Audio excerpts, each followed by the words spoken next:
Greetings from, I guess it's called the Robert Brazil room or the Dr. Doom room. Dr. Doom room. It's kind of the secondary press room at the Titans media facility. And people sneak in here when they want a little quiet, though Teresa Walker and I are the only ones left. And if she's lucky, she's getting out of here soon. So welcome. Hoping some of you will pile in. Rand Carthon, impressive today in his introductory press conference. I wrote about the overriding theme, I thought, of the day as Amy Adams Strunk introduced, and Mike Vrabel talked a little bit as well. Rand kind of introduced himself and then took some questions. If you could retweet this, we're going public today. And Adam's about to sign some closing docs, so I think you can sign and listen at the same time. Hit the bell, subscribe to the YouTube channel. This is the new public YouTube where my podcasts will go. Good to see you, Mike O'Leary, Titans fan since '99. Always good to see the originals. Compliments of the sleek new setup. So this is the new look. With 440, still kind of debating where to use the new look. So public stuff is going to have the new look for sure. Private stuff we might stay the way we are because I want to differentiate the buckets, but that's a conversation for another day. DeMarcus says that's the most animated he's seen Vrabel in a presser. Did I feel the excitement in the room? Certainly organizationally. I mean, you saw yesterday, it's a little bit cheesy, but it's cool too that they have, everybody that's working in this new building where I'm sitting right now and in the old building, everybody who's around, lining the stairwells and the lobby and giving Carthon a huge round of applause as he walks in. Look, you hire a new guy in one of your top two positions. There's a fresh start element to it for sure. There's no getting around that. And you're going to be excited. It doesn't tell you that the guy's going to be a success or a failure or somewhere in the middle. And everybody's optimistic on that day. He was impressive, I thought, for sure. Calm and, conveyed his ideas really well and with confidence, and it gives you every reason to think it's going to be a great partnership with he and Vrabel. Comes from a strong background of two teams that put together good rosters, and go back to Atlanta too. It definitely feels like Vrabel wanted Carthon, Adam. So it's an exciting day for the franchise, and it's exciting couple days. And they win the press conference, but we know winning the press conference isn't the most important thing, and you're not going to be able to judge this really for a good while. So we go from there. Trey, I don't know that Amy Adams Strunk won the timing of the J-Rob firing. I mean, the J-Rob firing could have well waited until after the season. The J-Rob firing was in conjunction with, where was Philadelphia? The first game of the losing streak or the second game of the losing streak? But I don't know that she won the timing of the timing of the J-Rob firing. And you mean the hiring of Carthon, I'm sure. Yeah. J-Rob was not very analytics based. I mean, he hired a guy who is probably the lowest ranking guy in the scouting department, who I don't think was of very much influence. And Carthon was talking about guys who were very high influence. Coesi, who is the general manager of Minnesota now, was clearly a high-ranking guy. Another guy who's now a high-ranking guy in Minnesota, he referred to as a guy in San Francisco. So clearly, the 49ers put a bigger premium on it, and they have high-ranking guys in their front office. And I would imagine this team is going to have a high-ranking guy in the front office in short order, if not for this draft, and maybe for this draft, but if not for this draft, certainly after this draft. Trey's sticking with this. They weren't ahead. They didn't do anything. She met Rand at the December Accelerator program. She would have met all those guys at the December Accelerator program, whether Robinson was in his post or not. And they didn't do anything search-wise until the season was over. And she said, I think in the piece where she spoke to Jim Wyatt, or when she talked to Teresa Walker in that exclusive that they gave Teresa Walker, she said they weren't going to do anything until the season was over. So they got no effective jump on the general manager thing. So I'll argue with all day that there was nothing really gained by the timing of John Robinson's firing, except the fan base was energized by it, but it did nothing for the football team. Now, I'm not saying it was a factor in the streak, but it certainly didn't help. So.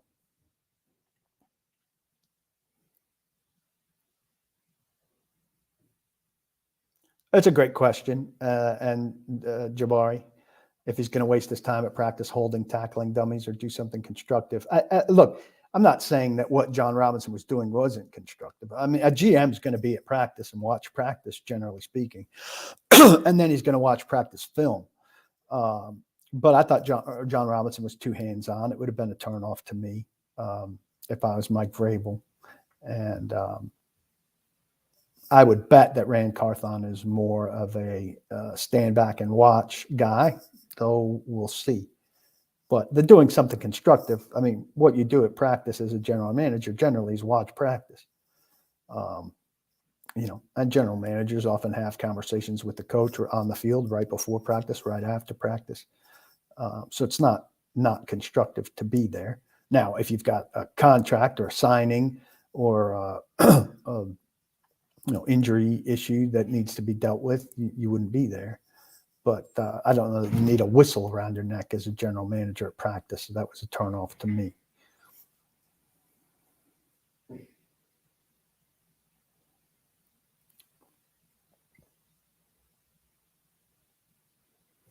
That was me, Kim. Matt LaFleur had a hand in hiring Keith Carter. And I said in the podcast that I did after I got back from New Jersey, I don't think Keith Carter got fired as much for what he didn't do with a terrible offensive line. I don't think Mike Munchak would have turned Dennis Daly into a good left tackle or much better than he was.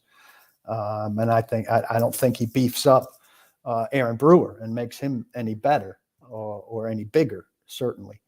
But an offensive coordinator, the number one thing he's concerned with is, in a lot of ways, the offensive line coach and how that gets together. I talked to Jeff Fisher earlier this week about Rand Carthon because they worked together with the Rams for Fisher's entire term with the Rams. And he said, an offensive coordinator is going to show up with a list of offensive line coaches that he'd like to help him implement his system. So I asked Vrabel about that, and he kind of, agreed with the premise.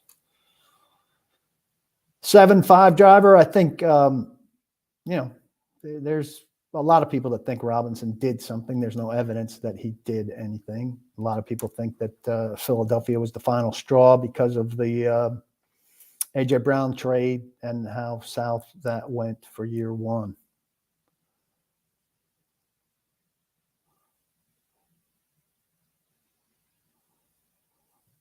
Well, top to do for the Titans right now is offensive coordinator. Yeah, I think there are 10 open offensive coordinator jobs. Now that's not going to put a clock on Vrabel. He doesn't operate that way. But yeah, team-wise, you got to fill out your staff, and that starts with offensive coordinator.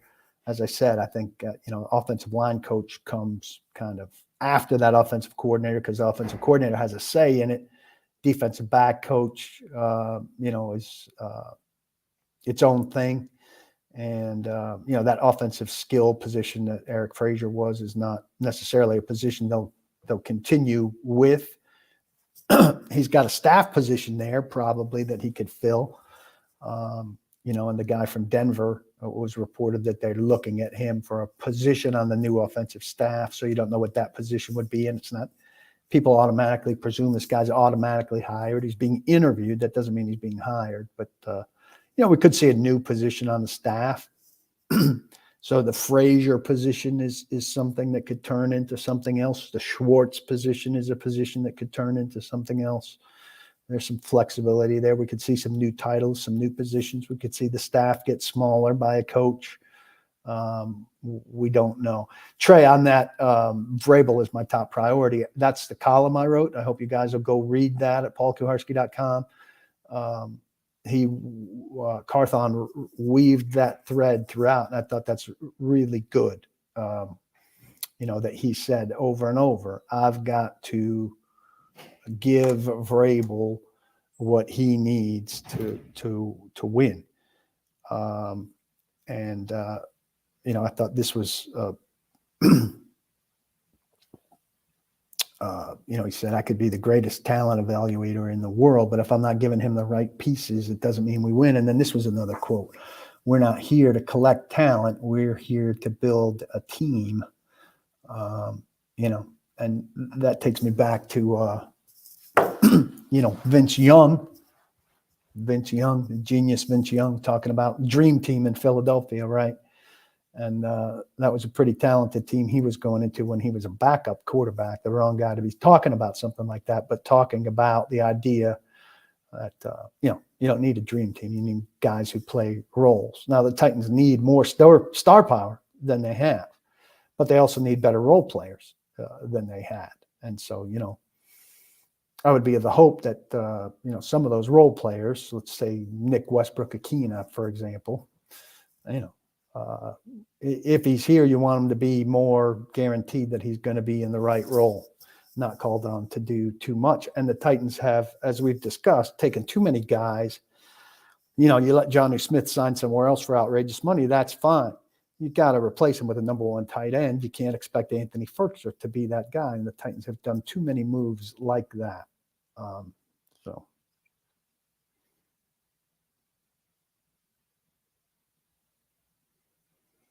Latest episode of my podcast, Jared, I was at the pharmacy where 440 broadcasts some of their podcasts, and there was some background music. I thought the audio was okay, but a lot of people are reacting to it.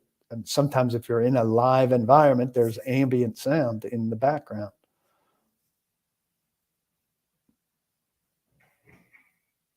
No, Rain's response, Michael, was completely appropriate on Tannehill. I mean, he's been GM for a day. Or 3 days. I think if he had a resounding answer on Tannehill, that would have been more of a concern of mine. Now, Vrabel had a very strong answer about Tannehill as the top, as his quarterback. A healthy Ryan Tannehill is our starting quarterback. That's also right now, before they deal with salary cap issues, before they, assess what's available to them as alternatives. But for Rand Carthon to have and B, announce a formulated opinion on Ryan Tannehill before he's unpacked his boxes in his office, I think would be highly premature. So I thought that answer was completely appropriate.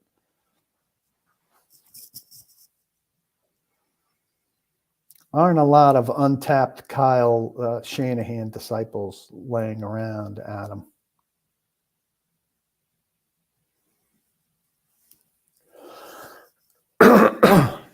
Yeah, Michael, that's my point. So I mean, you can't fire Keith Carter for Dennis Daly. I mean, the guy who's accountable for Dennis Daly is one of them's been fired. It's John Robinson for bringing him in as the swing tackle, which is another terrible offensive line move. And then, the guy who's on the hook for it beyond that, the guys who are on the hook for it beyond that are Vrabel, who signs off on him playing, and Downing and Carter, all collectively. But I don't think anybody got fired over Dennis Daly being a bad player. He was part of the collective reason why John Robinson lost his job.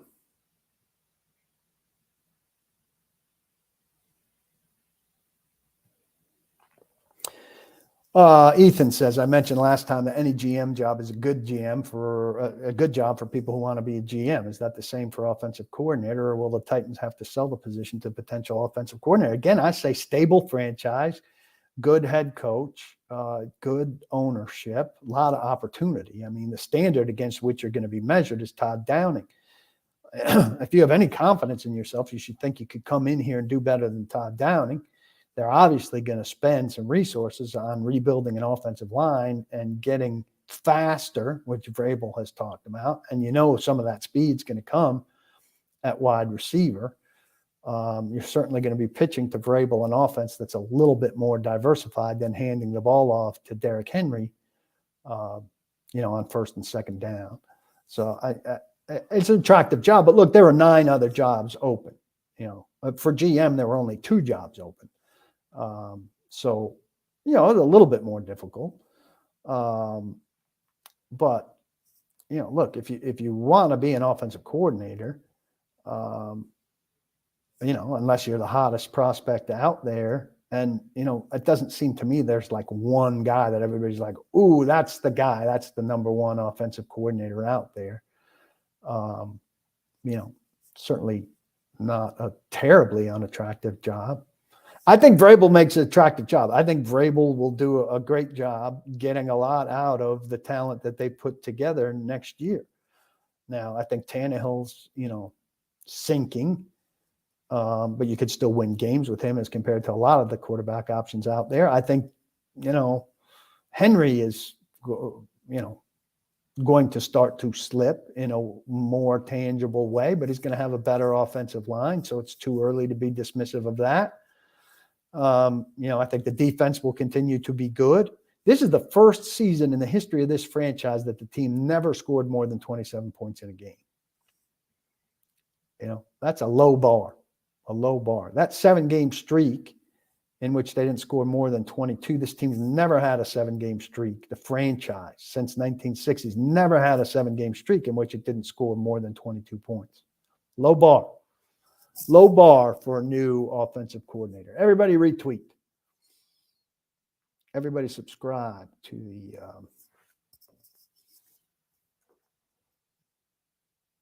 YouTube channel, please. Let me get out here and do some tweeting.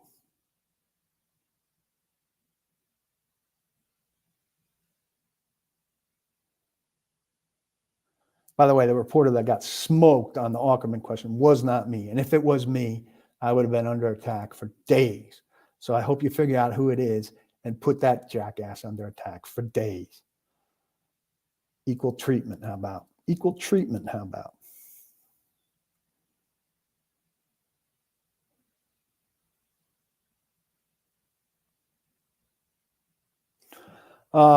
Michael Webb.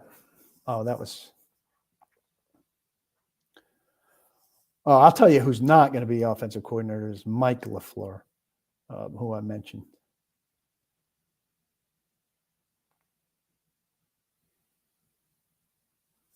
I wouldn't say Elijah Molden's on the bubble, but I think he's the third soft tissue guy who didn't get brought up as aggressively by Vrabel as Fulton and Long did. But Molden dealt with the groin injury he said that he overcame all year last year, and then that groin injury was an issue this year.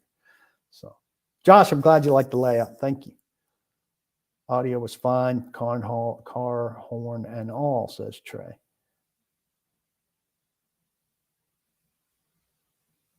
Here's an interesting nugget for you. There were a lot of scouts in the room today, but Ryan Cowden was not in the room today. I would think that Ryan Cowden would be gone after the draft.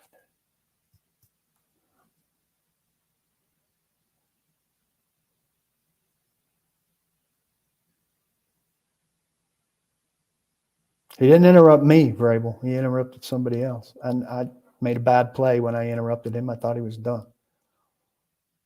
I'd like more experience than Charles London, but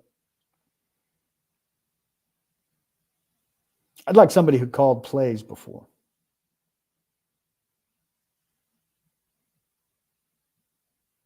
Saw on Twitter. I just don't get this, Logan, and I appreciate you. I think you're great. Saw on Twitter. From who? Like a fan? If a fan posts on Twitter that Henry's a lock to be the cornerstone for the next few years, what does that mean? Now, if somebody on Twitter who's got access to Vrabel said that, that means something. So saw on Twitter is just too broad and too vague. It's under contract for another year. I don't know how it could be a lock to be a cornerstone for the next few years. You have to see what his health is. You have to see what the contract situation is. So I can't see how that could be a lock.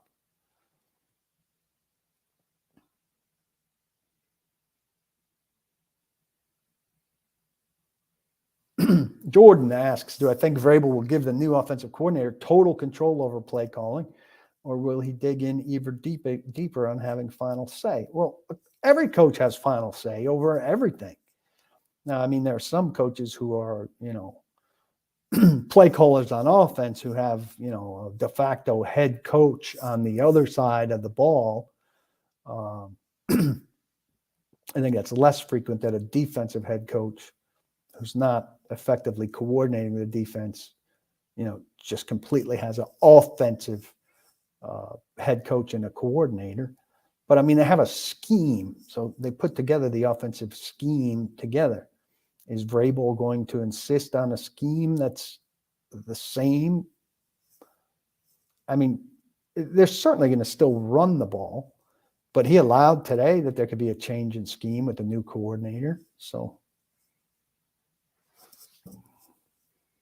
yeah, I don't really have a favorite on offensive coordinator yet, and we don't know that many names. We know Bieniemy, Nagy, London, and this Uten, who I don't think is an offensive coordinator candidate from Denver. So given that palette, I don't really have a favorite. I want more names.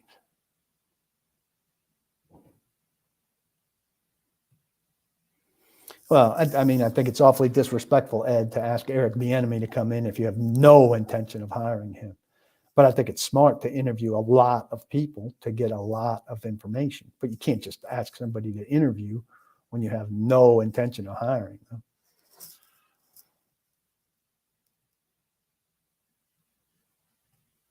Yeah, but you can't, Jabari, Molden is not fast, but you can't get rid of everybody that's slow all in one swoop.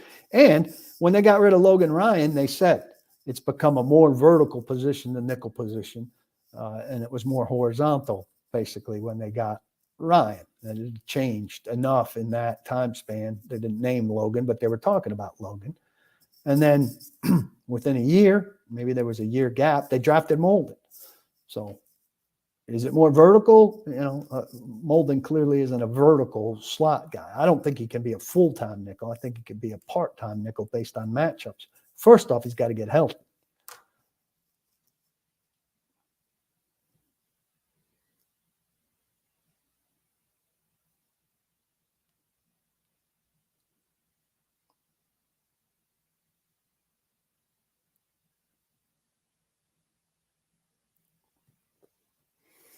Well, he's not going to get up there and insult the scouts.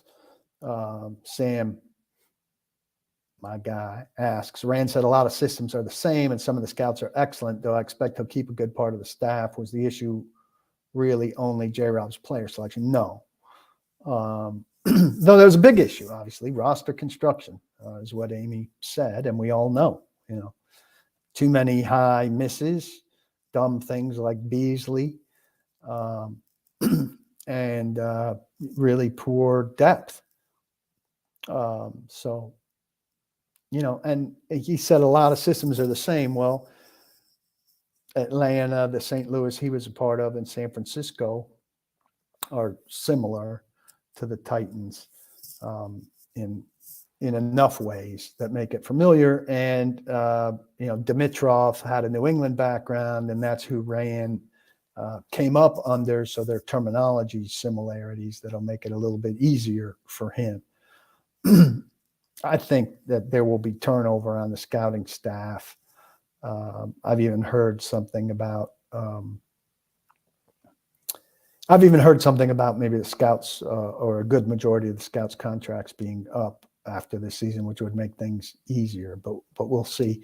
Look, he could have a lot of people that he wants to hire, but if their contracts aren't up, you might have to wait for them for a while. So Trey's talking about rumors of Henry wanting a trade. I mean, Derrick Henry wanting a trade would be silly. What team is going to use Derrick Henry to the degree that the Titans have used Derrick Henry? You be careful what you wish for. I think the volume that he gets here is, I can't imagine another team in the league relying on the run game philosophically and in practice as much as the Titans do. I can't imagine another team in the league sticking with the run down 10, 14, 17 points in the second half as much as the Titans have historically. Not going to find a better place to play after this.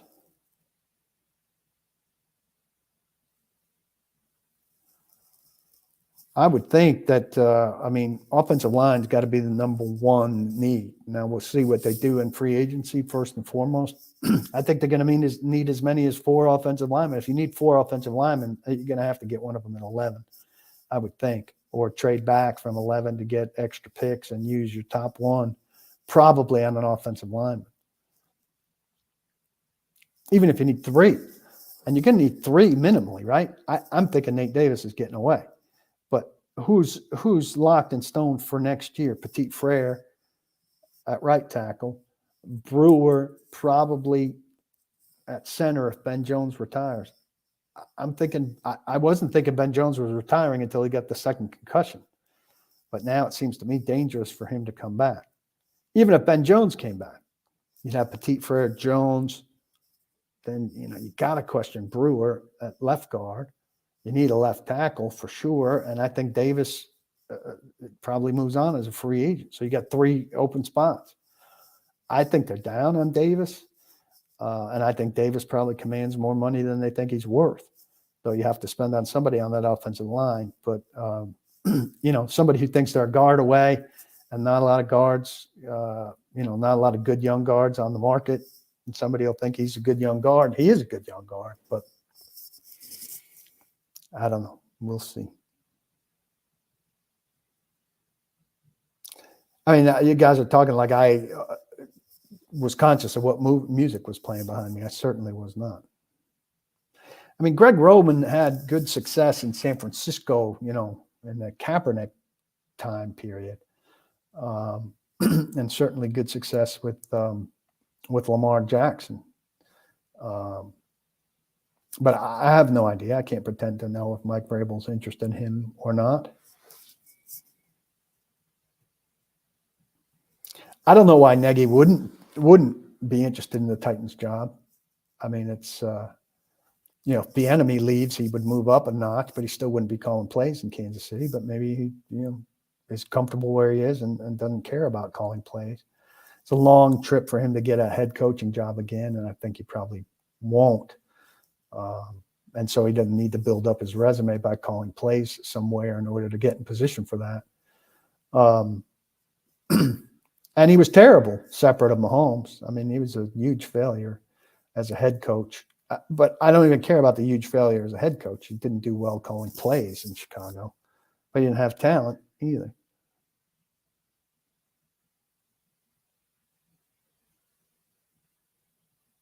Again, where's this coming from? You see a lot of people saying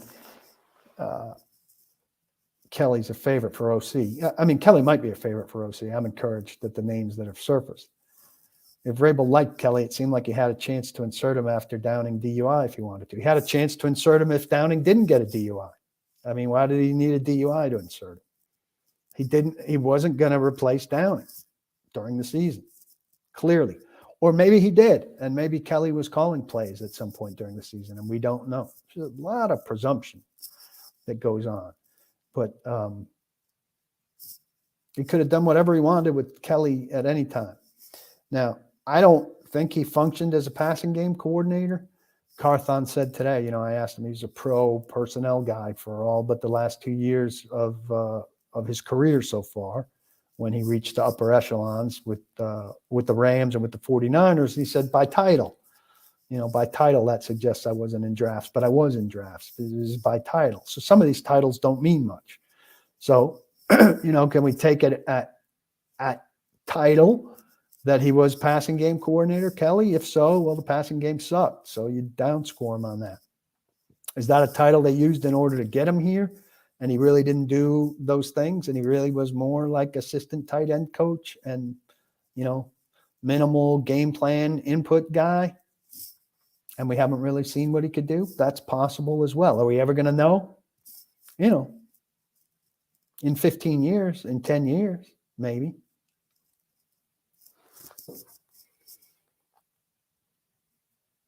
I mean, Monken's an interesting guy, but he's got a damn good gig right now. So I would think he could translate that gig into something better than Titans offensive coordinator, than NFL offensive coordinator. Could be a college head coach in a second, right? And he might, translate that into an NFL head coaching job. Fitness is going well, Jordan Pace. Iron Tribe, I highly recommend it. Use my name as a referral. They're not paying me anything. I'm paying them money. I go at least 3 mornings a week in Cool Springs, and I'm the strongest I've ever been, probably in my life. It's a really good workout. Doesn't take very long, high intensity, made some good friends. Really like being there. Miss it when I don't go.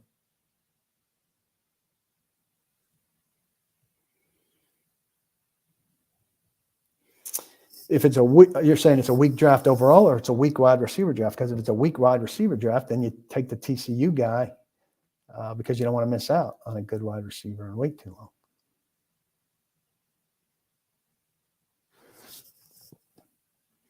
If Vrabel was honest, Ed Henry asks, do I think he can name 10 players on this roster that he couldn't do without? 10 players on this roster that he couldn't do without. I wish I had a roster. That was a little spastic right there. I know spastic's a bad word. I apologize. Do I think he could name 10 players on this roster that he couldn't do without? Given no alternatives, like saying nobody else. Right now, he can't do without Henry, Tannehill, Jones, but he might have to do without Jones. Burks, Chig. I'm just jumping around. Defense, Byard, Simmons, Autry.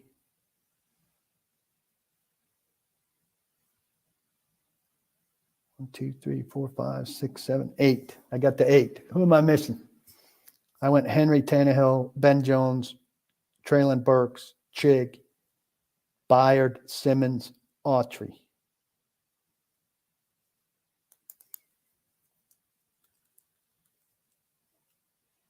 I mean,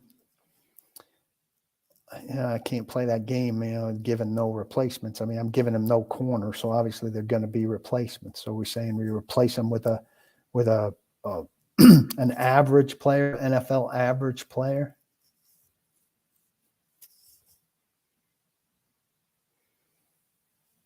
Hit me with your answers on that. Logan says, what are my thoughts on Ian Cunningham turning down the Cardinals GM offer? Why interview if you're not going to take it? Well, you interview not knowing a lot of things. They're interviewing you, but you're interviewing them too. So if you went on a job interview, you're thinking, I might really like this job. I'm going to go find out. But then what if the salary's shit? Or what if you find out the guy you're reporting to is kind of crazy, which Bill Well can be? What if you find out that your office has no windows in it, or that they intend on only spending 76% of the cap, or, I don't know. There's a variety of things that can turn you off to a job, but I think if you interview for a job and you're offered it, you're not obligated to take it.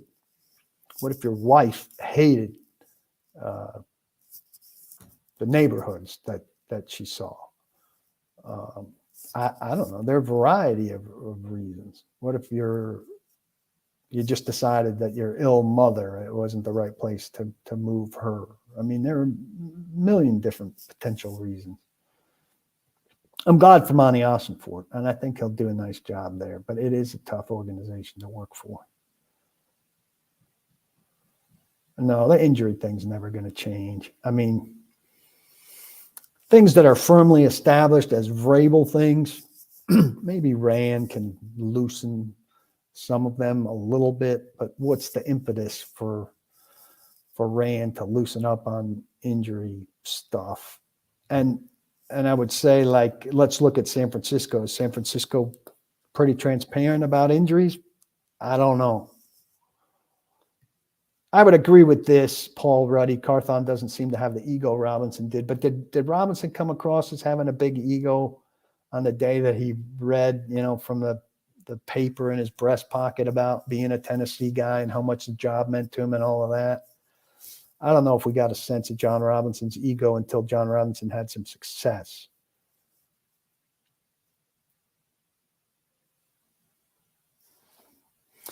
Again, here, like, so we're blaming AJ's injuries last year on the Titans. AJ pulled a hamstring last year because of the Titans. I just don't get that. And Saffold has bad shoulders. So I think Saffold, it was logical to me not to re-sign Saffold. I think you got to do a better job finding his replacement. My beef isn't with the Titans not signing Saffold. It's with them failing to find a sufficient replacement for Saffold. But I mean, if we're somehow blaming AJ's hamstring problems last year on the Titans, then how did AJ miraculously fix his hamstrings this year? That to me is more of an AJ problem than a Titans problem.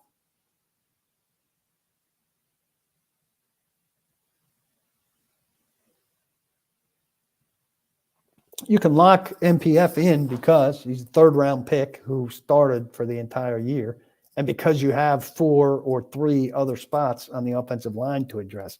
He's the least of your worries. If McGlinchey hits free agency, maybe you can move some people around. But I think right tackle is the least of their worries, considering the fact that right guard could be an issue, that center is an issue, that left guard is an issue, and that left tackle is an issue. So Greg Roman, Jason, could be a viable offensive coordinator candidate, but I don't have any information on it. And Vrabel's exceptional at guarding this stuff. Here's the only thing we're going to find out about offensive coordinators is the ones who need permission asked to discuss them from other teams, and those other teams sharing the fact that, or their agents sharing the fact that they discussed it. It's all going to come from agents. Guys whose contracts have expired who are available to have conversations, if their agents share it, we'll find out about it from national reporters. If their agents don't, we won't.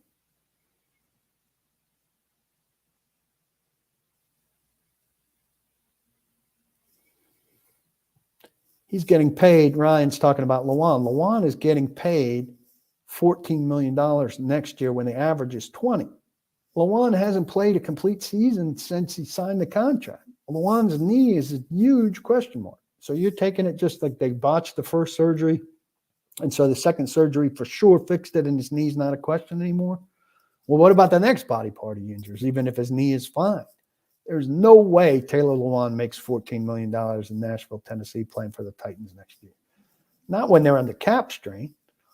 I mean, and even if he wasn't under cap strain, it's not his value next year. You got to pay him on future expectation, not on previous performance. And previous performance hasn't been that good.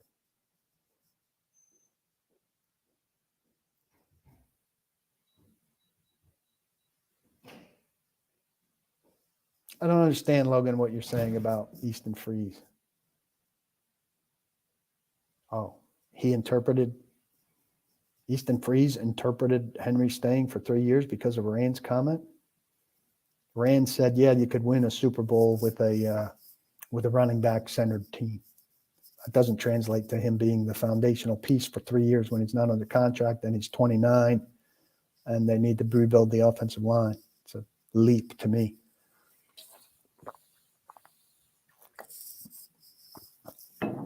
He's not going to answer something like that, Tim. How would you have handled the AJ negotiation? Could you second guess, please, the guy who you're replacing, who's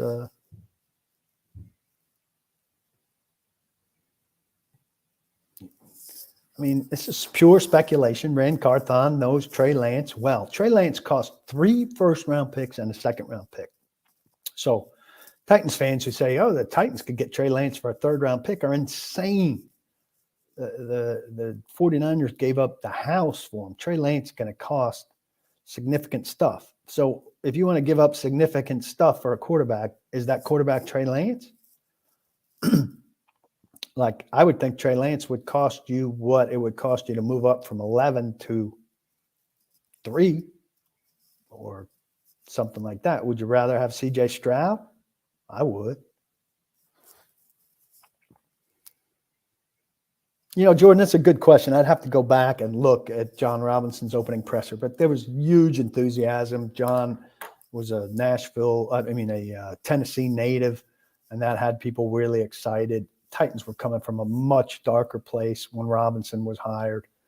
But, you know, I said earlier, it's a super exciting time for a franchise, particularly a franchise with upside, to bring in a new guy and have, everybody behind him. And for him to be an energetic guy who seems likable is a big deal. And NFL off seasons are all about hope for everybody. And so the Titans certainly got a big dose of that today.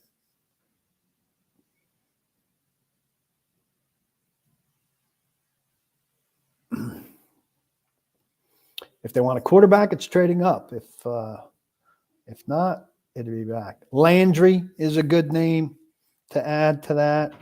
Landry. Long Jr. is not an indispensable guy at all. The guy's missed 11 games over the last 2 years with the hamstring. These are are there 10 guys that Vrabel would call indispensable? I don't think Hooker's indispensable at all. He had 3 different injuries this year. Stonehouse, it has to refine it a little bit. Why wouldn't I keep Hooper? Where did I say I wouldn't keep Hooper? I wouldn't call him indispensable. But, he's your second tight end. Am I that concerned about your second tight end? No. Tart's, a very nice player, but you can find guys to do Tart. Landry, I would add for sure.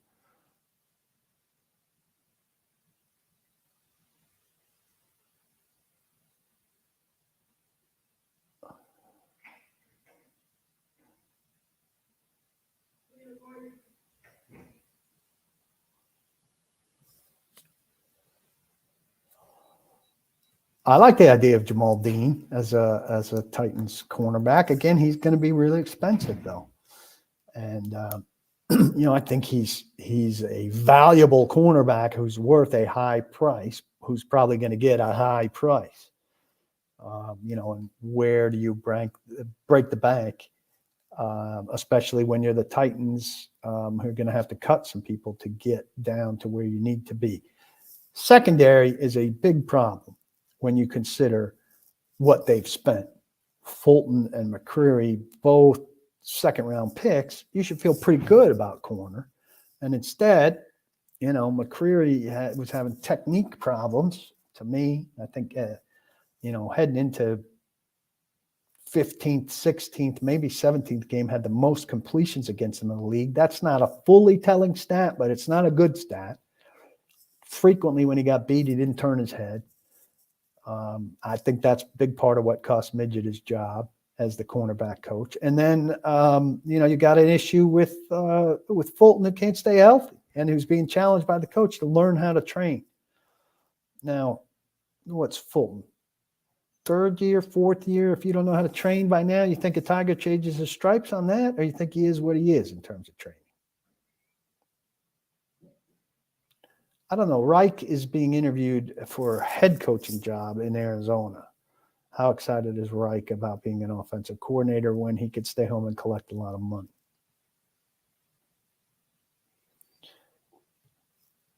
I tend to think it's a multi-year rebuild process too, Sam. But some teams turn things around fast. The league changes fast. You see how many teams go from non-playoffs to playoffs every year? What size of the playoff field turns over every year? Why not the Titans? again, here's my philosophy. I think the Titans could have a good offseason and be in good shape on the front line next year. This is probably presuming Tannehill's back. I think Vrabel's a good coach. I think he'll hire good coaches, and I think they could be good, not great. And Carthon hit on this today. It's not their goal to be good. It's their goal to be great. But a good team gets the 7th spot in the playoffs. A good team gets the 6th spot in the playoffs. Here's the thing. They can't get hurt again. They're not going to have depth. You cannot fix this roster, front line, and depth in one offseason. You don't have the money and you don't have the draft capital. So if they, do a reasonable job, bat 700 in player acquisition through the draft, through frontline free agency, through second-tier free agency, and they get hurt at the rate they got hurt last year, then, I think they'll be doomed. But if they can improve the injury stuff and, do player acquisition well, I think it could be a good team. I think they could, if 9-8 get you in the playoffs, if 8-9 can get you in the playoffs, I think they could be around that next year in a good scenario. The most likely scenario is to extend Tannehill. It might be more than a year, at least for cap purposes. I think the best scenario is to swallow all 36 this year and be done with Tannehill in a year cash-wise, but I don't know if that's financially feasible. It would be awesome. Gary Glenn, good to see you. I think I like that picture. I think it's a good hire. Only time's going to tell. Everything always looks rosy right at the top. And, it's got a lot of room for impact because there's a lot of need. So he's not going to be drafting any developmental guys. Late round picks are developmental guys, but he's got plenty of holes to fill. And I think his early impact room is big, especially offensive line. Guy needs to fix the offensive line. He and Vrabel together. That's the biggest thing this team is facing. And they got to create run room for Henry, and they got to keep Tannehill, whoever is under center or behind shotgun, upright, and give him some time.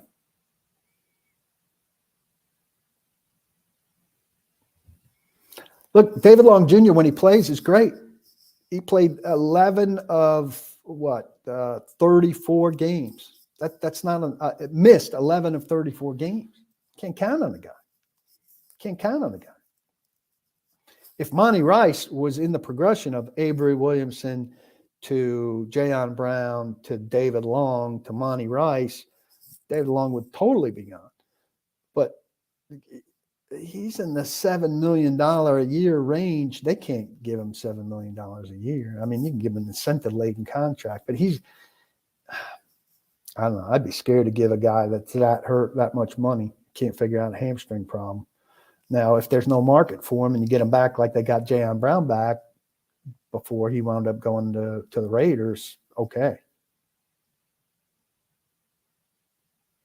10 guys to keep. I changed the context, Trey said. 10 guys to keep. Henry, Tannehill, Jones, Burks, Chig, Byard, Simmons, Autry, Landry. We're saying, could Vrabel live without those guys? And I turn that into live without means get a average replacement player in place of him. This team can't survive with a replacement player in place of Henry. A replacement level quarterback in place of Tannehill is Dobbs. And look, Dobbs was way better than Malik, but Malik was horrific. He was a big drop off from Tannehill. The turnovers killed him.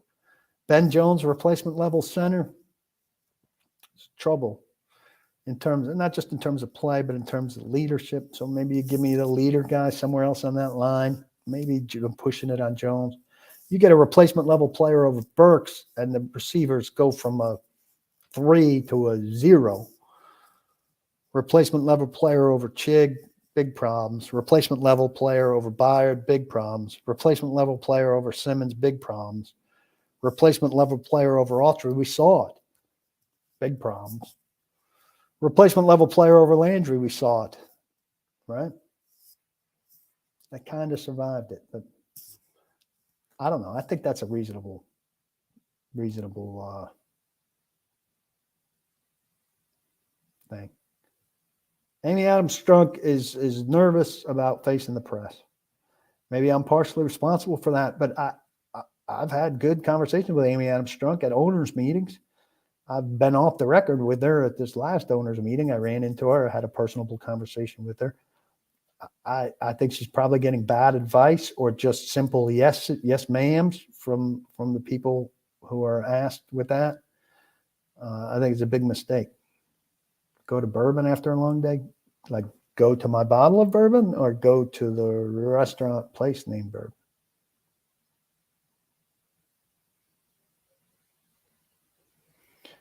Sammy on the secondary. Fulton, McCreary, Molden, and Farley. A 1, 2 2s, and a 3.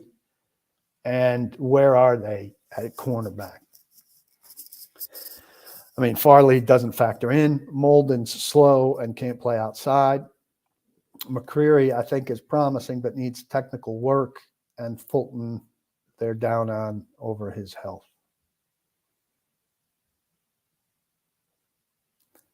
Graydon's, I think you're right, Trey. It's possible they use him at guard next year, but they are really down on Graydon's. So that would be Ran, buoying a second chance for him.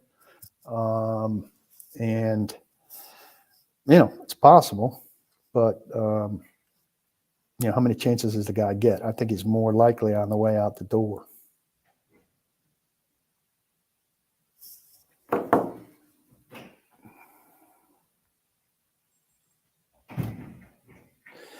Non-members in here, somebody mentions. Let's let Logan advertise a little bit.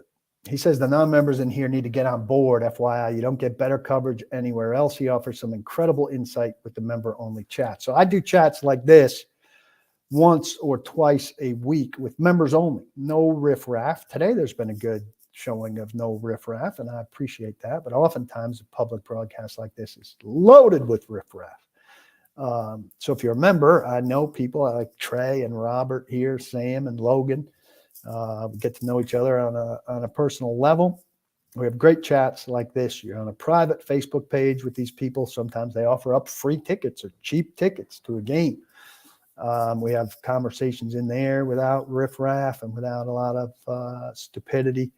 You get Mike Herndon's columns. He's, I think, the best guy in town talking about the Titans from an analytical perspective. Blake Bedingfield will have a lot of pre-draft coverage for us, and he also in season does columns in advance of games and coming out of games from a scouting perspective. He scouted for the Titans for 19 years. All of this for the price of a cocktail or a beer. And these are bad cocktails and bad beer, bottom shelf shit, because it's only $5.99 a month, or you can get 12 months for the price of 11 and knock the price down. So I'm building things up to be bigger podcasts, more frequent, more polished. This is a new streamlined look. And I'm dedicated to this in a way that you can't imagine. So come join me, help us out, become part of the community. You will get your money's worth, I assure you. And thanks, Logan, for reminding me to give a little bit of a sales pitch there. We'll go a little bit more. We're heading close to an hour, and we'll finish it out if we got enough questions here. Isn't Tannehill's dead cap $18 million this year? It's 17 and change or 18. So if they get rid of him, it's a total of 36. No, because not everything's guaranteed there. So if they get rid of him, that's what the dead cap is, 18. If they get rid of him, 18. If they keep him, it's got a base salary in there of like 27 or something. The total number is like 36 if they keep him. Oh, that's another good point on Radens. Even if he's ready by week 8, he won't be 100% until 2024. Yeah, he's not a starting lineup guy because he tore an ACL. Brad Willis, thank you. Likes the new graphics. That's courtesy of 440 Sports, which is my new podcast platform. You should check out other stuff they've got. They got a nice lineup of really good podcasts. I don't think there are any great receivers in free agency, Raul. And again, cheap They're going to be on the cheap, generally speaking. I would be happy with them having Dobbs as a backup quarterback. I think Willis has to be your third option. You bring him into camp, see how it goes. But it's hard to envision a big future for Willis, even though, ideally he wouldn't have played this year. Ideally, he wouldn't have played this year, and then we'd know nothing about him, and we'd be upbeat about him coming into the offseason. So unfortunately for him, we do know something about him, and something is he showed very few little sparks that you say, well, as bad as he was, he did this, he did that. He didn't do anything.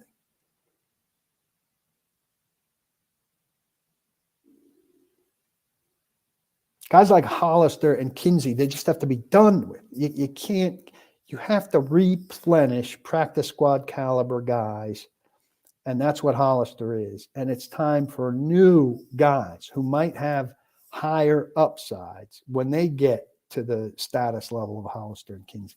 Guys like that can't be around anymore. I think Farley's already beyond a make or break year. Radin's, have to keep around because he's got to get healthy. Willis, it's hard to say make or break year in year 2, but they could just say he was a Robinson guy and be done with it.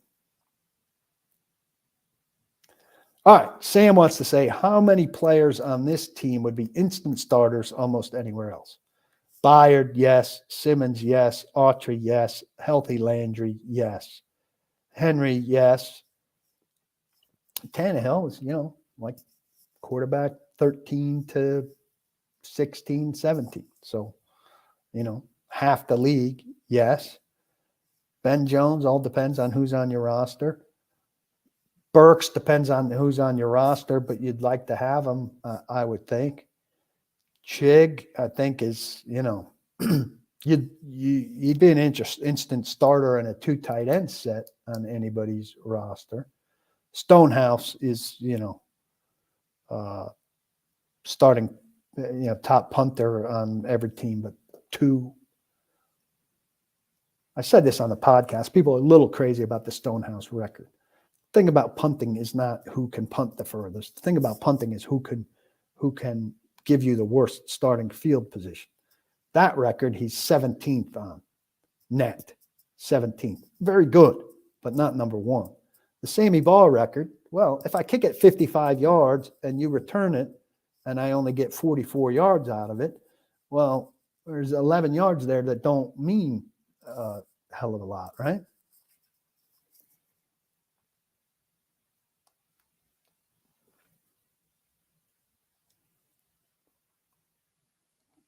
Kelly is considered the strongest in-house candidate. I don't know who the other in-house candidate is. I mean, I think Tony Dews is a nice coach, but I'm not interested in anybody that have play calling experience. I don't want a rookie play calling. Period. I don't have enough good taste in bourbon, Matt, to have a favorite bourbon. If you tell me it's good, I'll take it. I don't want Lawan restructuring to stick around. And it's not a restructure. It's a pay cut. Restructure is moving money around. Sure, he'd move his $14 million around. He has to take a pay cut to stick around. If he takes a pay cut, he can't be plan A at left tackle. They have to have a different plan A at left tackle. He has to be plan B. Do you want a plan B around who's a boisterous, big talker, who's got a big media life aside from football to be your swing tackle, so that you want plan A to work out? So if plan A works out, Lawan is your swing tackle. Do you think Lawan's good as a swing tackle? I mean, he'd be a good swing tackle. That'd be a great luxury to have as a swing tackle. You think he's so into football that he wants to work as a swing tackle? I don't see it. I think you want it to happen because you like him and you think it'd be great if the Titans could have Taylor Lewan as a swing tackle. I just don't see it. And how often do you see guys who are big stars, like the highest earner on their team, wind up taking backup jobs in a shuffle of money where they take a big pay cut and say, okay, I'm going to stay and potentially be a backup? How often do we see that? Send me a list of examples.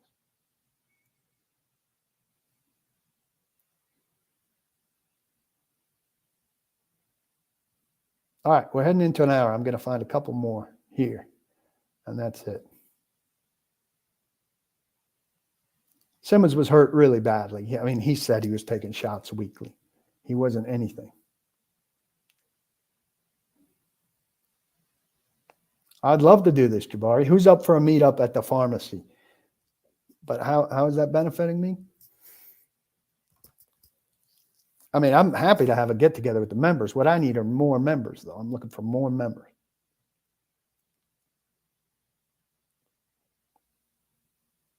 No one thing, Jeff, no one thing got Willis fired.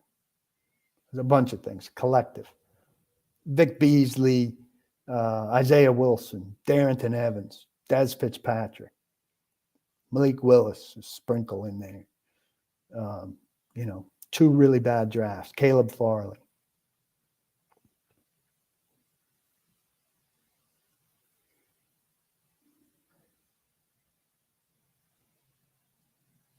I don't know YouTube that well, Matt, but I think you should be able to keep Twitter or Facebook open while you fish around.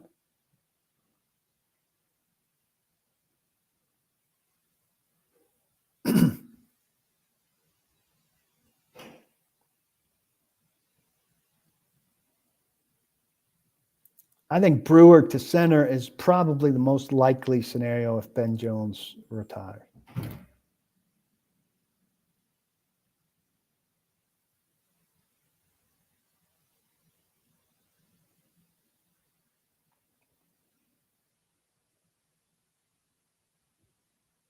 Yeah, I don't think John Robinson's real excited to talk, but I hope at some point he and I will. Listen, I appreciate this conversation. I hope you found it better than what you might have been listening to on the radio right now. It's a good hour. If you're not a member, come sign up as a member and become part of things. And we'll do one of these early next week, members only. And there'll be a podcast early next week as well, reviewing a lot more of what Rayan said and other angles that come out of this whole operation. Love all of you. Appreciate you very much. As I say all the time, do not block the box, but be sure to lock your locks. I hope you have a great weekend ahead of you. I hope I have a great weekend ahead of me. Take care.